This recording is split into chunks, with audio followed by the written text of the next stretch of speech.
Buenas tardes, profesor Sebastián. Mi nombre es Yas Moreno y junto a Belén Jaurena le presentamos nuestro análisis sociocomunitario sobre el maltrato animal. Bueno, el maltrato animal durante mucho tiempo se ha abordado como episodios o hechos aislados, generalmente ligados a sujetos que tienen algún desajuste eh, personal o de salud mental.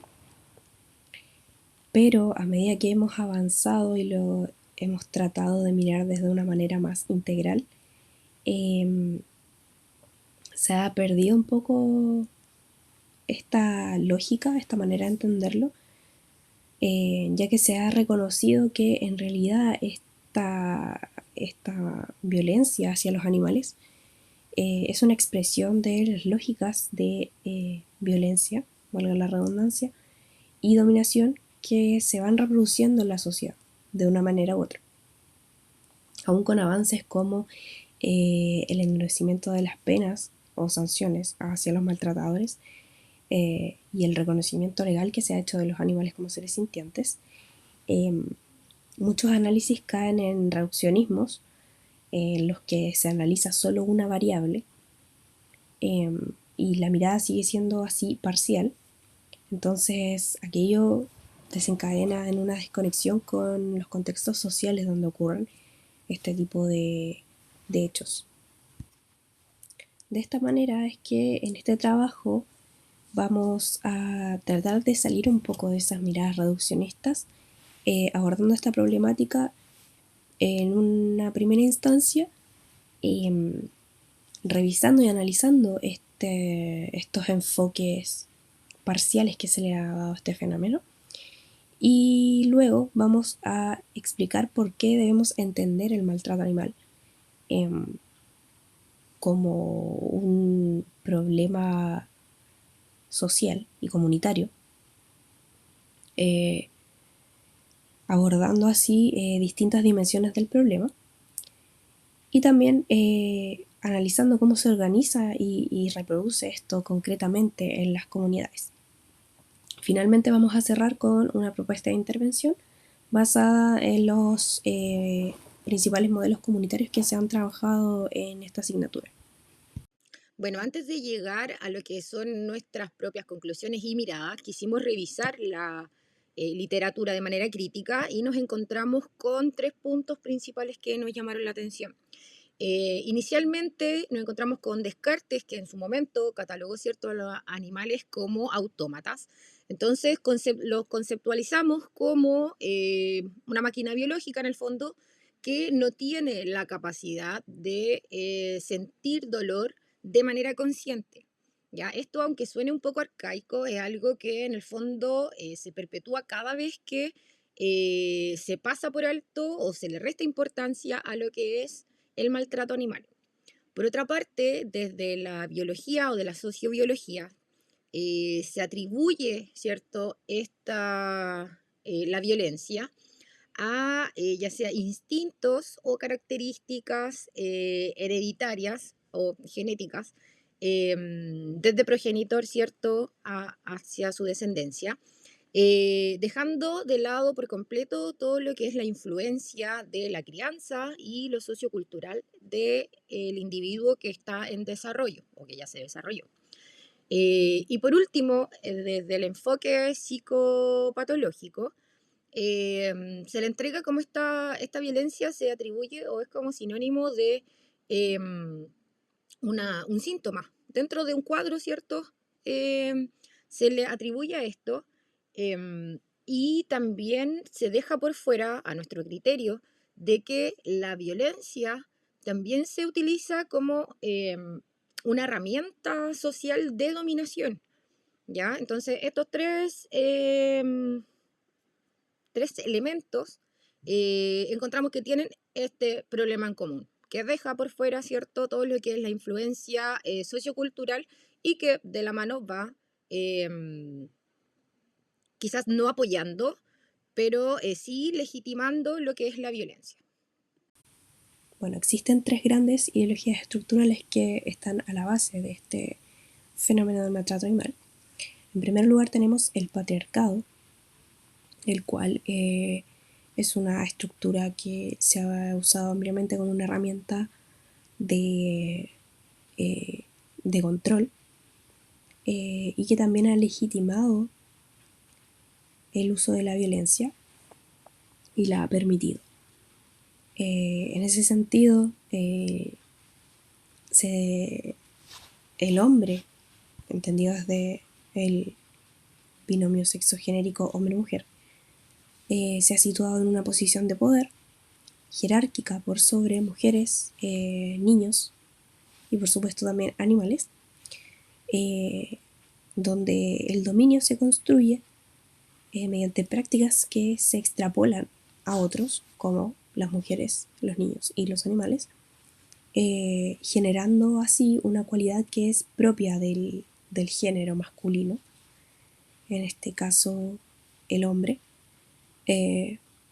donde la violencia se enmarca en un contexto de simbolismo o cualidad propia. En segundo lugar, el antropocentrismo y especismo también legitiman y perpetúan el uso de la violencia hacia los animales, bajo el argumento de que es el ser humano quien se encuentra en la cúspide de una jerarquía liderando a todos los otros seres vivos y especies, algo que va obviando la sintiencia y las necesidades de estas especies y que va desplazando a los animales a la categoría de objetos o recursos disponibles para el uso y beneficio humano.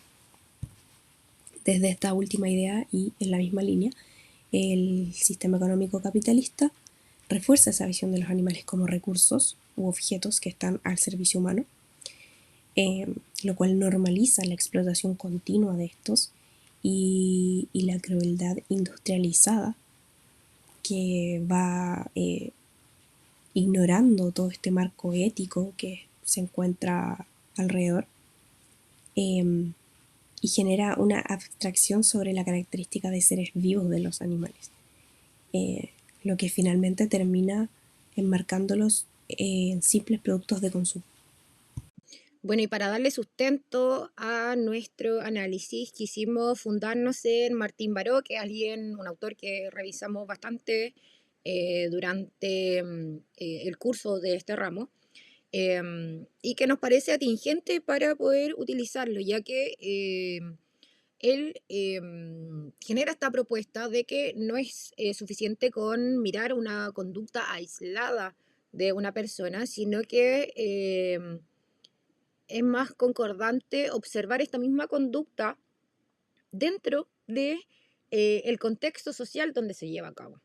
Y aquí es donde emerge, ¿cierto?, este concepto de ideología, en donde él la conceptualiza y la comprende como este sistema, ¿cierto?, de significados compartidos que hace posible y de hecho hace esperable ciertas formas de actuar dentro de cierto grupo que la comparte. Y esto, por supuesto, aplicado a lo que es nuestra temática del maltrato animal, nos ayuda a pensar cómo se observa, ¿cierto?, a este agresor. Y además de eso, ¿cierto? En vez de hacerlo particular, esto se engloba, sino que para ver cómo es esta misma ideología que comparte con su contexto y que en el fondo legitima estos actos de maltrato. Moscovici, por su parte, también nos ayuda a mirar este fenómeno desde una perspectiva comunitaria y social, bajo su triada ego-alter-objeto. En este caso, el ego es el sujeto que perpetúa el maltrato hacia un objeto que sería en este caso los animales, pero esa relación nunca es directa. Él propone que esto siempre está mediado por un alter, que sería en este caso lo social, el contexto, las personas, la cultura, y lo cual nos invita a pensar en que si bien esas interrelaciones son aquellas que pueden perpetuar este maltrato también es aquello que lo puede frenar. Es justamente desde esa vereda, desde donde podemos abordar esta problemática de manera comunitaria y no solamente ideológica.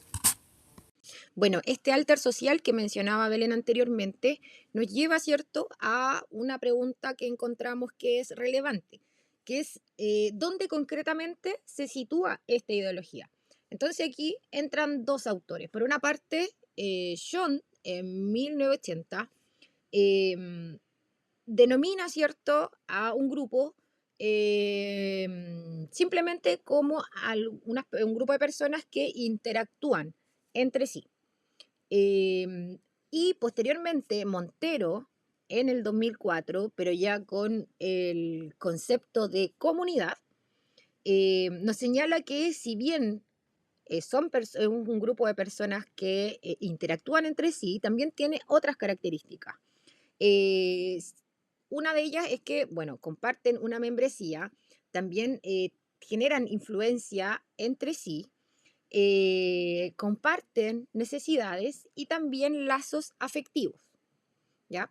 Entonces, ¿por qué se nos hace importante para nosotros?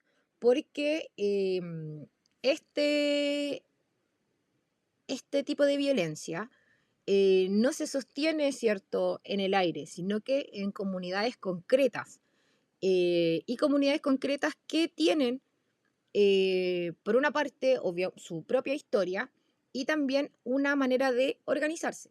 Entonces, esto es trascendental para, obvio, el análisis y también la propuesta que queremos realizar en función a este análisis. Bueno, y para hacerlo más concreto, tenemos algunos ejemplos como para llevar esto a terreno y no dejarlo en lo teórico o en el plano de las ideas. Em, Si, por ejemplo, tenemos un barrio en donde se abandonan animales, pero esto no se cuestiona porque nadie lo visibiliza, volvemos, ¿cierto?, a este centro. También en una junta de vecinos en donde, por ejemplo, no existan canales para generar intervenciones en caso de maltrato o de abandono, que en el fondo es lo mismo. También volvemos a este centro y, por supuesto, en colegios en donde no se entrega educación sobre la tenencia responsable de animales. En el fondo, lo que queremos decir es que cómo se significan los animales, ya sea como seres sintientes o como elementos u objetos prescindibles, va a definir si en caso de encontrar o pesquisar algún tipo de maltrato animal, esto se va a perpetuar o va a transformarse. Entonces, lo importante es que para lo que queremos plantear como este plan, quisimos bajar, ¿cierto?, desde lo teórico a las ideas y en este caso a lo comunitario para concretizarlo en un plan que vamos a ver a continuación. Proponemos dos modelos de intervención complementarios. En primer lugar tenemos el modelo de redes sociales, en el que las redes de apoyo, tanto formales como informales, eh, cumplen funciones en el ámbito material, emocional e informativo, y eso fortalece la capacidad de las comunidades para enfrentar sus problemas. En ese sentido, tomando como ejemplo la Red Comunitaria de Prevención de la Violencia hacia la Mujer desarrollada en Talca, que articuló juntas vecinales, centros de salud, organizaciones, inclusive el municipio, proponemos una red comunitaria de protección animal que incluya asimismo a vecinos, municipalidades, organizaciones sin fines de lucro que se dediquen a la protección animal, etcétera, con canales directos y claros para la denuncia, la derivación, el acompañamiento en casos de maltrato, además de, claro está, instancias informativas sobre la tenencia responsable. Un segundo modelo que creemos que podría ser bien aplicado y que va en la misma línea con el anterior es el de empowerment, que se centra en que sean los mismos, o sea, sean la propia comunidad y sus integrantes los que tomen protagonismo sobre el problema que los aqueja y no esperen solamente como ayuda o intervención externa. En ese sentido, este modelo se puede trabajar en 3 niveles.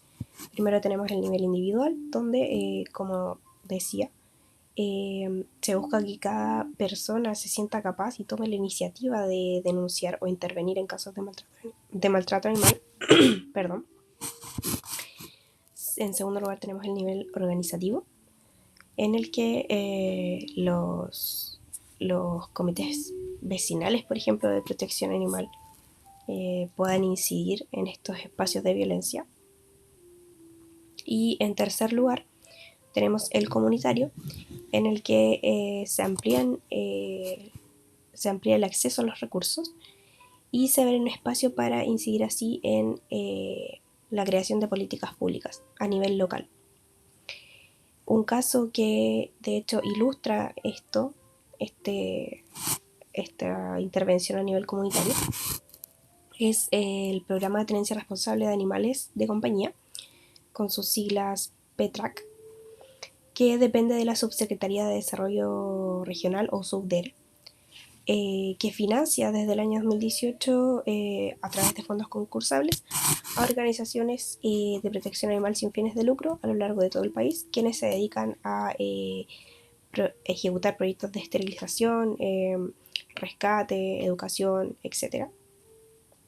Y este programa también ilustra cómo un caso de maltrato procesado de manera colectiva derivó finalmente en un mecanismo de intervención y de empoderamiento comunitario que terminó en lo que hoy se conoce popularmente como Ley Cholito, que es una ley que se promulgó a raíz de un caso de maltrato animal en el año 2016 y que ahora está pactada como la ley número 21.020 de tenencia responsable de mascotas. Bueno, y a modo de conclusión, ¿cierto? Reflexiones terminando este análisis, o la exposición más bien, es que el maltrato animal no es algo que flote, ¿cierto? En el aire, sino que es algo que está inserto y se da día a día en las comunidades, y que tampoco su origen es individual, ¿ya? O tampoco es desde lo psicopatológico como un síntoma, o algo biologicista, ¿ya? Sino que esto está dado por ideologías, ¿ya? Que son las que mencionaba anteriormente mi compañera Belén. Ahora una tensión quizás que surgió es que si bien nosotras presentamos estas propuestas, ya sea el modelo de redes o el empowerment, estas requieren de que efectivamente las comunidades estén organizadas o empoderadas o que existan ciertos elementos personas, dentro de ellas para su ejecución o su partida y su ejecución posterior. Entonces se nos hace importante que ya sea el Estado o los municipios, que es más asequible, em, estén o participen como facilitadores, ¿cierto? Para que se puedan concretizar estas acciones. Em, y por último, a nivel de nuestra formación, ¿cierto? Como psicólogas o psicólogos, ¿cierto? Es que la psicología social comunitaria no corresponde solamente a una herramienta de análisis, sino que más bien es o propicia lo que es el cambio social. Ahora, reconocemos, ¿cierto?, que existen limitaciones estructurales em, en todo nivel que vayamos a intervenir, o sea, ya sea individual, grupal, grupal como un grupo familiar o comunitario. Entonces, esto lo tomamos, ¿cierto?, como una herramienta de ayuda, ¿cierto?, a la comunidad, pero en donde también, claro, estamos conscientes de las limitaciones. em, pero también esto nos abre, ¿cierto?, a poder realizar intervenciones en los consultantes o en nuestras comunidades, independiente de lo que sean las limitaciones con las que nos vamos a encontrar. Eso, profesor. Muchas gracias por su atención. Esto es nuestro informe. Hasta otra oportunidad.